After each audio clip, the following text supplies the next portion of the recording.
Tell you what, go into your working folder and try to catch my rooster, roosteroutline.ai. Go ahead and open him up in Adobe Illustrator. Now let me give you a short history of the rooster. He didn't begin his life in Adobe Illustrator. He began his life on a piece of paper, my sketch pad, and a pencil. That's all this was. Now, like me, a lot of you probably grew up drawing and doodling. I work in waters and oil colors. I'm not giving that stuff up. I mean, I love my computer, don't get me wrong. I've got drawing tablets and all kinds of crazy things. But I still like to sit down with a sketch pad or do something on oil or watercolor on a canvas. I still like doing that. But how do I get something like this drawing into Adobe Illustrator, not as a photograph scanned, but as a vector?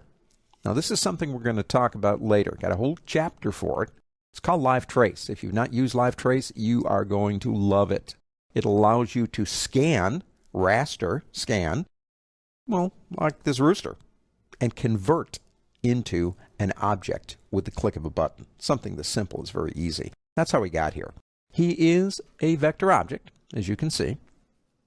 But what we want to do in this particular lesson is just do some basic, simple fills. We want to fill with colors. Right now, he's empty. No fills. And if I turn off the background, which is a locked layer, you can see right through him. The problem with dealing with filling areas, and this is just my technique, but the problem is you've got to select actually by clicking on the actual stroke. You can't click in here. There's nothing there to click on. And I hate it when that happens. So what I usually do, this is what I do, is I select everything, Control A, and that's Command A on a Mac, Control A in Windows, and fill everything with something, like maybe a main color that I want to use, and then work from that point forward, because that way I can click on areas because they have a fill in them. Makes life easier. Let's do this. Let's pick our swatches up and drag it over here for a second and pull this down. And the cool thing is, these are different than what you'll probably see if you're opening up a new document. But since I saved these colors with Rooster, you will have them. And I'm going to just pick something like this, and let's fill all of those areas in. Now that makes it easier to select an area. All I got to do is click right up here. So that gives us our start. The next thing is the toenails down here basically are in a group because they were kind of hard to select. So I thought I'd save some time and put those into a group. We've done groups. Now let's make those a different color, like maybe one of these. All right. Now how about these two areas right here? And let's make those maybe a little bit darker. Now maybe I want to expand out beyond these colors right here, and I want to use colors that are, well, complementary to what I'm doing. Now I doubt if a rooster has complementary colors, but I'm from Wichita, Kansas.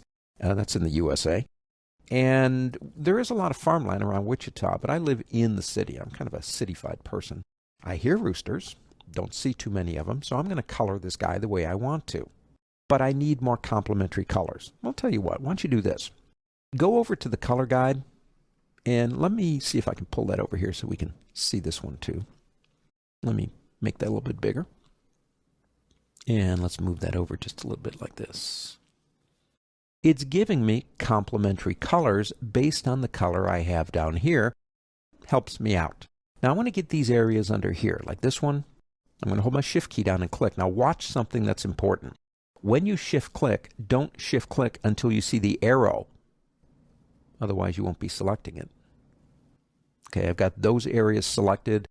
Let's make those one of my complementaries up here. Make them a little bit darker. Something like that. Now, I made a mistake. I wanted to colorize this area up here the same color as this down here, but I forgot which one of these I clicked on up here, and so I'm going to do something else. I'm going to select this area right here. I'm going to pick up my eyedropper tool over here, and then I will click over here, and it will be more than glad to fill that area for me. You're getting the idea. Let's do one or two more areas. Let me go ahead and zoom in first. Oh, say right about here, because those areas are kind of small. Now, I do know COMB, that's a comb. See, I know what that is. If I select it, I've always seen those as red on roosters, and so I'm going to come back over here and choose a red, and I go, whoa, that's more red than what I want, so I can mute it down over here in the color guide. Control. Let's do his beak. Okay, if we get the beak selected, and we got it selected, let's make that one of these over here. I think beaks are kind of grayish. And let's go ahead and pick up that nose hole right there and make that black. And let's make the center of his eye black. And let's see if I can get that outside of the eye. No, I tell you what, let's make that even bigger. Go big or go home. And let's try that again. Third time's the charm. There we go. And, well, whites of their eyes. I don't know if chickens have white eyes, but there you go. Mine does.